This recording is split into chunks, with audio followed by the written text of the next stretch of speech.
Maître Philippe Koskas, bonjour, Boker Tov. Bokeror. Merci d'être avec nous ce matin.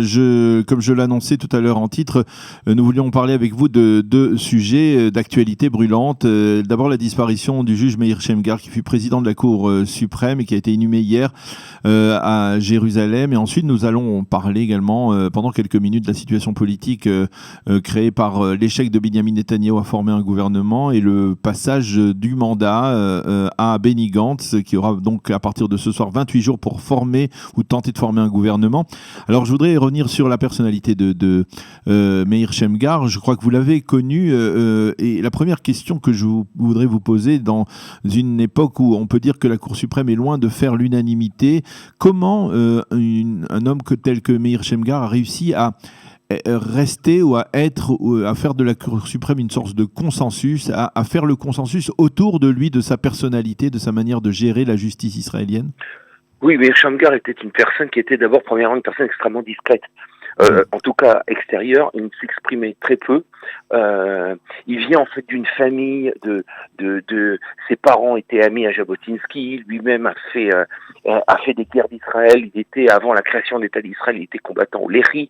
Après, il a joué au Palmach. Ensuite, il a été intégré dans les unités juridiques de l'armée. Donc, si vous voulez, il a une conscience de l'État et des besoins sécuritaires d'Israël extrêmement forte. Il était lui-même également le procureur général, le procureur des armées, avant d'être lui-même conseiller juridique du gouvernement. Donc, si vous voulez, c'est quelqu'un qui est venu, lorsqu'il a été nommé à la Cour suprême, il venait déjà avec une conscience des besoins sécuritaires de l'armée extrêmement forte.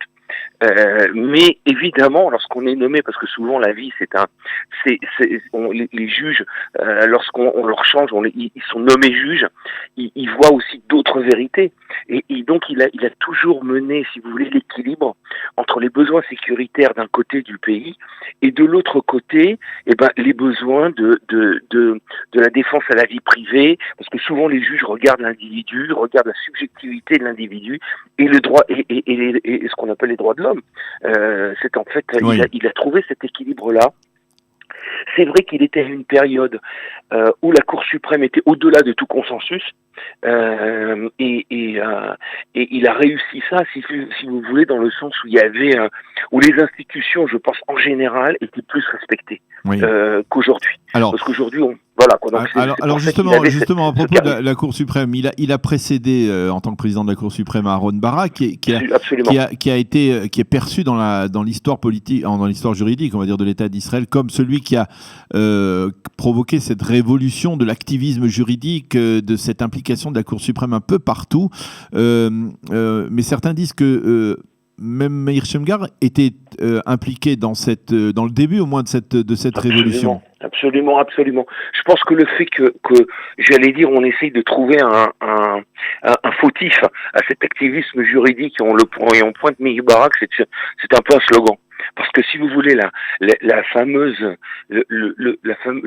fameux pouvoir de la Cour suprême d'annuler les lois parce qu'elles sont considérées comme inconstitutionnelles, c'est une jurisprudence qui date d'Amnon Rubinstein, qui date bien avant que Aaron Barak soit nommé président de la Cour suprême.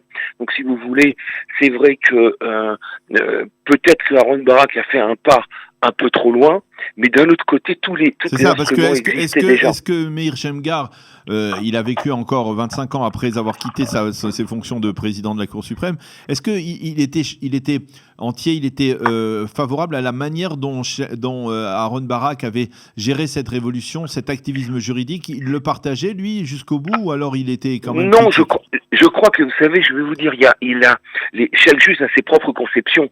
Donc je ne crois pas que Meir Shamgar soit exprimé sur ça.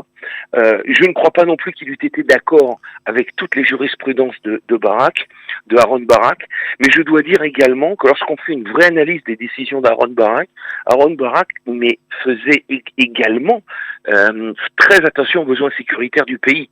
Donc je ne vais pas parler d'Aaron Barak aujourd'hui parce que je ne crois pas que ce soit le sujet, mais si vous voulez, au total, sur la dernière ligne, ce qui compte, c'est la sécurité.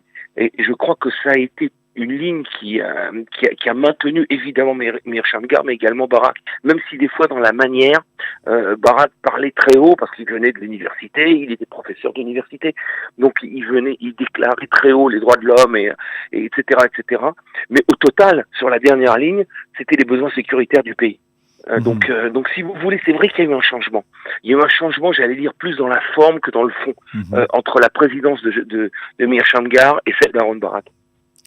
Et quelque part, de ce point de vue-là, est-ce que on peut dire que Meir Shamgar était celui qui a, on va dire, posé solidement le socle, on va dire, de la justice israélienne tel qu'on le connaît aujourd'hui? Oui, et en tout cas, il y a largement contribué, mais il n'a pas été forcément aussi que juge. Il a été, il ne faut pas oublier, président de commission d'enquête qui était extrêmement très important. Oui. Sur celle par exemple, qui aujourd'hui sur le conseiller, sur les normes de nomination du conseil juridique du gouvernement, il avait été nommé président de la commission d'enquête sur le baron Chevron, suite à l'affaire de baron Chevron. Il a également été président de la commission d'enquête après l'assassinat du Premier ministre Yitzhak Rabin. Donc, si vous voulez... Il a présidé aussi une commission tout à fait spéciale, très importante, dont les conclusions n'ont jamais été mises en application. Elle se rapporte aussi au prix à payer dans les échanges lors d'échanges avec des organisations terroristes à la suite de l'enlèvement et de la détention de Gilad Shalit aussi. Absolument. Et ça, c'est un point important parce que c'est-à-dire, il voulait créer à ce niveau-là des critères totalement différents de ceux auxquels on s'est habitué au cours des 30 dernières années ici. Absolument, mais il faut savoir que j'allais dire, ces négociations pour la libérer, et on le sait toujours, puisque le Hamas détient toujours des corps de soldats israéliens, et également Mengistu, donc qui est une personne qui est passée d'Israël à Gaza, qui s'est fait arrêter. Et j'allais dire, son négociation, c'est très difficile de donner des principes généraux de négociation avec l'ennemi. C'est très très difficile. Donc il a essayé d'avoir une réflexion dans ce domaine, mais j'allais dire, chaque cas est un cas spécifique. Alors voilà donc pour la personnalité très très particulière, très exceptionnelle de Meir Shamgar, je voudrais que nous parlions ensemble pendant les quelques minutes qui nous restent de cette situation. On va dire politique extrêmement complexe, à la fois politique et à la fois, on peut dire aussi juridique, parce qu'on se retrouve dans une situation dans laquelle on s'est quasiment jamais retrouvé en Israël. Absolument. C'est-à-dire qu'avec un échec d'un candidat pour tenter de former la coalition, c'est Binyamin Netanyahou qui pour la première fois donc n'est plus le candidat à former une coalition gouvernementale, le passage du mandat à Benny Gantz. Et je voudrais avoir votre appréciation sur cette situation. Est-ce que vous avez d'abord, vous, le sentiment que Benny Gantz a une chance quelconque de former un gouvernement, ou alors on s'achemine vers la troisième étape, celle qui ne s'est jamais produite jusqu'à ce jour, à savoir le passage du flambeau, en tout cas du mandat, par le président de l'État à la Knesset, qui elle-même devrait se déterminer un candidat capable de former un gouvernement? Et cette situation non plus n'est pas sûre. Oui, moi je crois que c'est très difficile évidemment de se prononcer sur l'avenir et surtout sur quelque chose qu'on appelle la fiabilité d'un député. Mais a priori, on voit bien que Benny Gantz a été choisi numéro 2 par le président pour essayer de constituer un gouvernement. Donc Benny Gantz a moins de chances d'être Premier ministre et donc d'avoir une majorité de 61 députés à la Knesset. Je crois que... Bien que certains affirment le contraire, disent qu'au contraire, le fait que le spectre des élections, de troisième élection se déroule, eh bien, ça peut pousser justement certains partis à rejoindre Benny Gantz, même si de prime abord, il n'était pas particulièrement favorable. Oui, moi je crois moins à ce scénario. Je crois que quand même on le verra bien entendu. C'est très difficile de spéculer sur savoir quelle va être comme je vous dis, la fiabilité de tel ou tel groupe parlementaire. Mais je crois que quand même le bloc qui a été fédéré par Binyamin Netanyahou va rester solide. Pourquoi ? Parce que c'est un bloc qui est au gouvernement depuis presque 10 ans. Donc, si vous voulez, c'est pas, on peut pas dire que. C'est vrai qu'à l'époque, les partis comme Chasse, par exemple, n'ont eu aucun problème de s'asseoir avec des gouvernements de gauche. Mais c'est il y a bien longtemps. Et je ne vois pas un parti comme Chasse. Alors, avec les slogans, les slogans électoraux qui ont été les leurs, s'asseoir aujourd'hui avec Benny Gantz. Donc, si vous voulez, moi, ce que je crois, c'est que il n'arrivera pas dans les 28 jours à fédérer 61 députés sur son nom, d'autant plus que c'est clair que il ne se reposera pas sur l'électorat arabe. Donc il l'a dit. C'est clair, mais cette option, elle est là. C'est la hantise de Binyamin Netanyahou. Cette option d'un gouvernement minoritaire qui serait soutenu de l'extérieur par les partis arabes et qui pourrait même être soutenu ou en tout cas tacitement cautionné par le parti d'Avigdor Lieberman, Israël Beitenou. Ça vous semble tout à fait utopique ça me semble tout à fait utopique. Premièrement parce que cette coalition-là n'a pas la majorité, même si on le fait rentrer de dehors ou de dedans les partis arabes dans le gouvernement, Benny Gantz n'a pas la majorité. Ça, c'est une chose. Et deuxièmement, je crois pas que ce soit la hantise de Binyamin Netanyahou. Je crois qu'il utilise cette option à des fins électorales. Mais a priori, il n'y a aucun gouvernement, sauf le gouvernement d'Yitzhak Rabin de l'époque, qui avait été soutenu par l'extérieur, par les partis arabes. Il n'y a aucun gouvernement qui a été composé en Israël sur la base de ces partis activement. Et je ne crois pas que c'est la solution que Benny Gantz va opter. En tout cas, c'est ce qu'il le dit à l'heure actuelle. Je pense que la pression montera en effet lorsque à la fin des 28 jours de Benny Gantz, lorsque la Knesset, il y a la possibilité que la Knesset arrive à fédérer ses choix sur un candidat, et à ce moment-là, c'est vrai que l'argument pression que vous avez évoqué risque de venir en compte. Seulement dans la troisième partie, donc. Je pense. Et puis, n'oublions pas aussi d'une autre chose, parce que si vous voulez, le pays se trouve coincé aussi également par les affaires, vous parlez de juridique, par les affaires de Binyamin Netanyahou. Et d'ici le mois on avancera dans le calendrier, 28 jours. On est aujourd'hui donc fin novembre. Fin octobre. Il rendra son mandat fin novembre. Donc si vous voulez, on parle de décembre pour la. Voilà, absolument. Pour que le Conseil juridique du gouvernement puisse se prononcer sur l'inculpation ou non de Binyamin Netanyahou. Et il est tout à fait clair que si jamais il doit être inculpé, cette inculpation, j'allais dire, rattrapera Binyamin Netanyahou dans un état d'extrême faiblesse. Alors, il ne sera pas Premier ministre. Alors, je vais vous poser, ce sera notre dernière question, puisque vous en parlez de ces affaires judiciaires.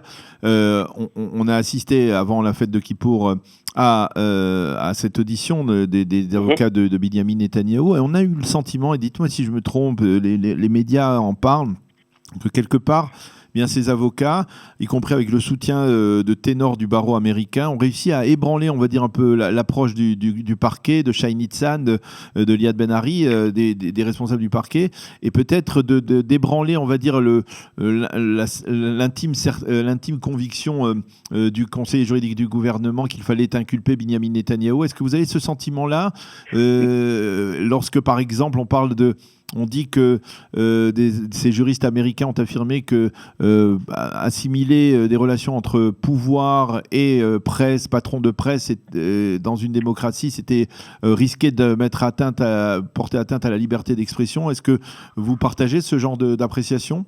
Moi, je crois que, regardez, c'est un petit peu en fin d'un match de boxe, lorsque personne n'arrive à mettre KO l'autre, chacun crie victoire. C'est un peu sur lequel, donc moi je suis pas du tout impressionné ni par les cris de victoire d'un côté, ni par les cris de victoire de l'autre côté. Je crois que aujourd'hui le dossier est dans les mains du conseil juridique du gouvernement. Je pense qu'on parle d'un dossier extrêmement sérieux dans le sens où ces enquêtes contre Binyamin Netanyahou ont été accompagnées et par la police, donc qui instruit les dossiers, mais également par le procureur, ce qui est assez rare Donc, si vous voulez, j'allais dire, le dossier de Binyamin Netanyahou devrait être relativement bien ficelé. Maintenant, parce que bien souvent, si vous voulez, les avocats, lorsque et c'est arrivé dans l'affaire dans l'affaire David Lieberman, lorsque l'affaire est instruite par la police, les avocats peuvent toujours rentrer dans l'intervalle qui existe entre le point de vue juridique et le point de vue de la police. Et qui n'est pas tout à fait le même, on l'a bien vu. Oui. Dans le cas de Binyamin Netanyahou, il y avait deux articles de corruption dans l'affaire 1000 et 2000 qui ont été enlevés par justement le procureur. Donc si vous voulez, à mon avis, c'est un dossier, si je dois faire mon évaluation, qui doit être relativement solide, mais on n'en sait rien, évidemment, on attend tous la décision du conseiller juridique du gouvernement. Eh bien, Maître Philippe Koskas, merci beaucoup de nous avoir éclairé sur tous ces sujets, sur le juge Meir Shamgar, décédé donc et inhumé hier à Jérusalem, et sur la situation politique et même la situation des affaires judiciaires du Premier ministre. Je vous souhaite de passer une agréable journée. À bientôt. Shalom. Au revoir.